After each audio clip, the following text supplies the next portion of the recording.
Welcome friends, M Singh फाउंडेंस YouTube channel पे आप लोग का स्वागत है। कल देर शाम दो बड़ी घटनाएं घटी। पहला तो बीएसएससी के छात्रों के लिए खुशखबरी आई, एक उम्मीद जगी कि अब उनका काउंसलिंग डेट बहुत जल्द आने वाला है, रिजल्ट आने वाला है। वहीं दिन में ही कल आपको जो बिहार एसआई 2446 वाले कैंडिडेट थे, जो सफल कैंडिडेट थे, उनके लिए निराशा हाथ लगी। जो इंतजार कर रहे थे कि अब उनका ज्वाइनिंग बस कुछ ही दिनों में होने वाला है, उस पर रोक लग चुकी है। दोनों ही खबर को विस्तार से जानेंगे।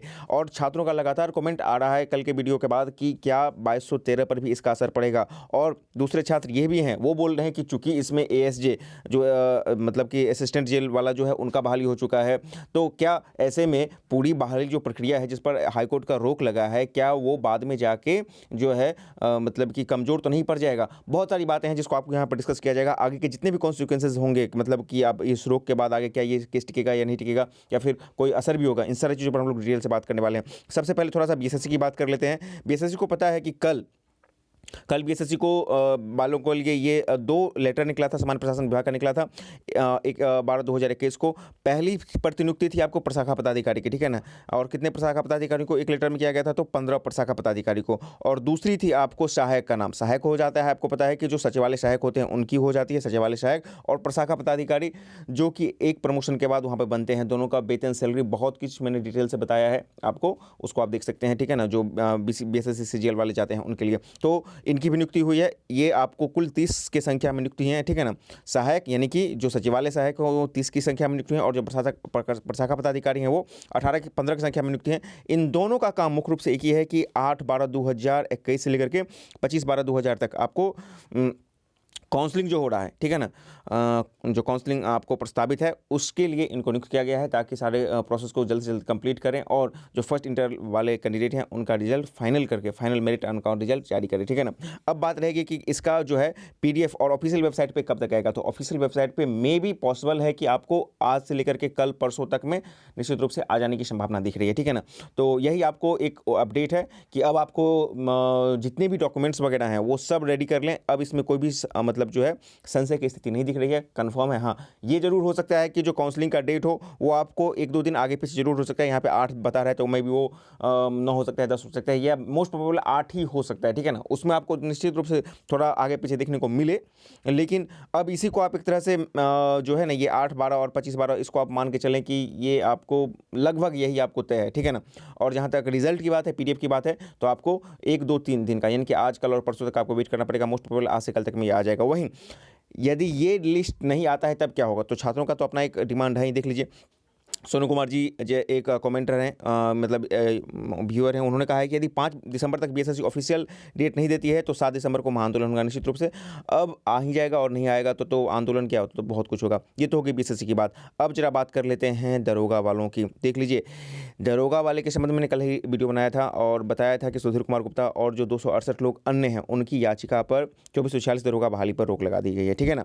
पहले इस पूरे न्यूज़ को पढ़ लेते हैं। हाईकोर्ट ने राज्य के 2446 दरोगाओं की बहाली पर तत्काल प्रभाव से रोक लगा दी है। कोर्ट ने कहा है कि यदि बहाली नहीं हुई है तो यह रोक अगले आदेश तक जारी रहेगा। अब इसी पर बहुत सारे कमेंट कर रहे थे छात्र की बहाली तो हो गई है, इस पूरी प्रक्रिया में एएसजे का बहाली हो गया है, तो आप एसआई वाले को ही क्यों रोक रहे हैं। और एसआई वाले को रोक रहे हैं तो ये रोक आपको अगली सुनवाई में, जो कि 3 जनवरी 2022 को हो रहा है, तब तक ये खत्म हो जाएगा। तो देखना पड़ेगा क्या होता है। जस्टिस पीबी बंजरधरी के ने सुधीर कुमार गुप्ता व अन्य की याचिकाओं को सुनवाई करते हुए आदेश दिया है। कोर्ट ने कहा है कि राज्य सरकार ने बिहार राज्य सब ऑर्डिनेट पुलिस सर्विस कमीशन को जवाब तलब किया है। कोर्ट ने बताया है कि 268 ऐसे उम्मीदवार हैं जो प्रारंभिक मुख्य व शारीरिक परीक्षा में सफल घोषित हुए, लेकिन बाद में उन्हें सफल सूची से बाहर कर दिया। अधिवक्ता दीनू कुमार ने बताया कि 1 अगस्त 2021 को प्रकाशित मेरिट लिस्ट में 268 उम्मीदवार का नाम था। उस समय कट ऑफ मार्क्स 75.8 था। बाद में सूची जारी हुई जिसमें कट ऑफ मार्क 75 था, लेकिन इनके नाम सूची में नहीं थे, ठीक है ना। तो प्रथम, हालांकि ये पहली सुनवाई नहीं थी, इसके संबंध में मैंने आपको बताया था कि 3 अगस्त 2021 को ही ये मामला जो है हाईकोर्ट में आया था, इस पर कोर्ट में केस किया गया था और उसकी 3 सुनवाई हुई थी। अक्टूबर महीना में 3 सुनवाई हुई थी। फाइनली आपका ये चौथा सुनवाई था कल, यानी कि 1 दिसंबर को, और उसमें ये फैसला दिया गया था, ठीक है ना। और इस फैसला में जो दिया गया है उसमें ये बोला गया है कि आपको बीपीएसएससी को बोला गया है कि आप काउंटर एफिडेविट दीजिए कि ये जो छात्रों का जो मांग है और छात्र के जो वकील कह रहे हैं, क्या वास्तव में ऐसा कुछ हुआ है। और यदि कोर्ट को ये लग जाता है कि वास्तव में हाँ कहीं से भी कुछ गड़बड़ी है, तो यकीनन मानिए पूरा का पूरा ये रिजल्ट कैंसिल हो जाएगा। यदि गड़बड़ी होगा, मेरे शब्दों को आपको पकड़िए, यदि गड़बड़ी कोर्ट के सामने आ जाती है और मतलब कि छात्रों की तरफ से जो बातें कही जा रही हैं वो प्रूफ हो जाती हैं, तो यकीनन ये 2446 का पूरा रिजल्ट कैंसिल हो जाएगा। ये एक पक्ष है। दूसरा पक्ष क्या है, आयोग ने अपना स्पष्टीकरण क्या दिया था, यहाँ पे आइए आप देख लेते हैं हम लोग।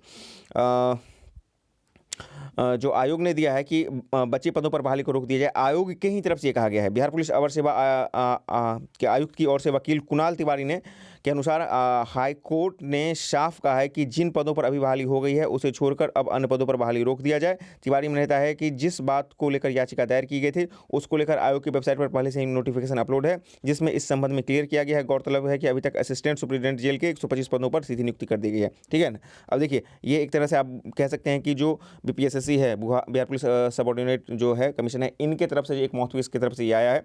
इन्होंने यही कहा है कि जो छात्रों का जो मतलब कि एलिगेशन है या जो डिमांड है उसके संबंध में हमने एक क्लेरिफिकेशन डाल दिया है, और वहाँ पे यही कहा गया था क्लेरिफिकेशन में, आप जाकर उसको ऑफिशियल वेबसाइट से डाउनलोड कर सकते हैं। जब छात्र बहुत सारा हंगामा किए थे तब उन्होंने एक निकाला था कि चूँकि तीन का एएसजे सार्जेंट और आपको पीएसआई यानी कि पुलिस सब इंस्पेक्टर तीनों का बहाली एक साथ हुआ था, इसलिए जो मिनिमम कट ऑफ था, जो मिनिमम पोस्ट मतलब कि सबसे गया था, कम के लिए गया था, उसी का हम लोग जारी करेंगे। तीनों को स्पष्ट क्लियरिफाई नहीं किए हैं।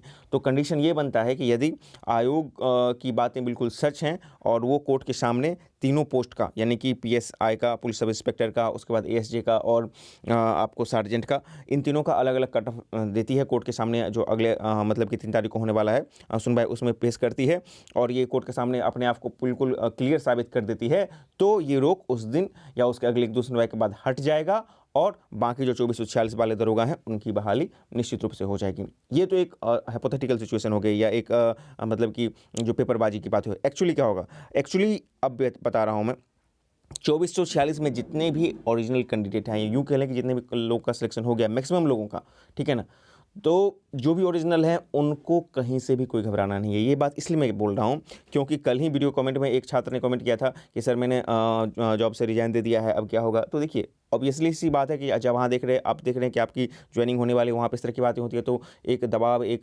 परेशानी और डर लगना स्वाभाविक बात है। लेकिन आप लोग को डरने की बात नहीं, जिनका सिलेक्शन हो चुका है। जो भी इसमें कहीं से भी कोई गड़बड़ी है या कहीं से भी कोई आपको मतलब कि धांधली वाली बात है जो कोर्ट के सामने, क्योंकि बोलने की बात अलग होती है और प्रूफ करने वाली अलग होती है, तो यदि प्रूफ हो जाती है तो उनकी कोई खैर नहीं है, और जो एक्चुअल जेन्युइन कैंडिडेट हैं उनको कोई भी बाल बाका नहीं कर सकता। तो 2446 वाले जो सफल कैंडिडेट हैं तो वो लोग धैर्य बना कर रखें। हाँ, यकीनन जो पहले आपको दिसंबर में था कि 15 दिसंबर तक आप लोग को बुला लिया जाएगा राजगीर में, अब वो नहीं होने वाली है। इसका एएसजे से कोई संबंध नहीं है। एएसजे भले ही अब 125 पर नियुक्ति हो गई है, लेकिन जो पुलिस सब इंस्पेक्टर जो मेन यही था 2000 के आसपास, उनकी बहाली आपको फिलहाल अगले सुनवाई के बाद ही तय हो पाएगी। अब सबसे बड़ा सवाल, क्या इसका 2213 पर कोई असर पड़ेगा? तो नहीं, इसका 2213 पीटी एग्जामिनेशन पर कोई असर नहीं पड़ेगा। तो जितने 2213 वाले कैंडिडेट हैं वो 26 दिसंबर को एकदम पूरा दिमाग, मन मस्तिष्क बांध ले, 26 दिसंबर 2021 को दिमाग में लेकर ही तैयारी करें पूरे जोर शोर से, इससे उसका कोई असर नहीं है। हालांकि अब पूरे फाइनल वर्डिक्ट की बात कीजिए तो बीपीएसएससी का जो रवैया है, जो मतलब कि पैटर्न है पूरे प्रोसेस को करने का, उसमें बहुत सारा विवाद हमेशा उठता है और उसको कभी भी बीपीएससी शांत नहीं करती है। छात्रों के क्वेरीज को बस अपना मन मार्जा करती है। तो देखने वाली बात होगी। हालांकि अभी 326 जो स्टूडेंट हैं उन्होंने भी हाईकोर्ट में केस किया हुआ है कि उनको फिजिकली लेने नहीं बुलाया गया है। उसके बाद आपको उससे पहले ओएमआर सीट वाला कार्बन कॉपी वाला, उस पर भी केस चल रहा है, ठीक है ना। और कार्बन कॉपी वाले को मैंने तो दिखाया था कि 1000 रुपया मांगा गया था। अब इस तरह की अफवाहें कि 1000 रुपया देने के बाद भी ये बताया जा रहा है कि उसको टेंडर निकाल करके उसको मतलब कि नीलाम किया जा रहा है। अब ये कितनी सच्चाई है इसमें, झूठा ये तो कहना मुश्किल है। लेकिन हाँ, उन्होंने ये कहा था कि 1000 रुपया आप दीजिए और हम आपका कार्बन कॉपी, आंसर की, ये सब आपको देंगे, ठीक है ना। जैसा मैंने कल ही आपको दिखलाया था, वो आपका आरटीआई का एक मतलब कि स्क्रीनशॉट दिखलाया था। बहरहाल बहुत सारी बातें हैं, लेकिन कुल मिला के बात इतना है कि बीपीएसएससी को निश्चित रूप से सफाई के साथ साथ अपनी क्रिया प्रणाली में भी सुधार करना पड़ेगा। कम से कम 2213 वाले में आप छात्रों का एग्जामिनेशन लेते हैं और उसका ओएमआर नहीं डालते हैं, उसका क्वेश्चन नहीं डालते हैं, तो ये तो गलत बात है ना। आप जब जैसे ही ये सब काम करना शुरू कर दीजिएगा तो जितना भी डाउट है सारा का सारा वहीं पर खत्म हो जाएगा। बहरहाल देखना होगा कि आगे 3 जनवरी 2022 को क्या फैसला आता है। 2446 वाले बच्चे जो उनका सफल हो चुका था उनको इंतजार करना पड़ेगा, उससे ज़्यादा फिलहाल उनके हाथ में कुछ भी नहीं है।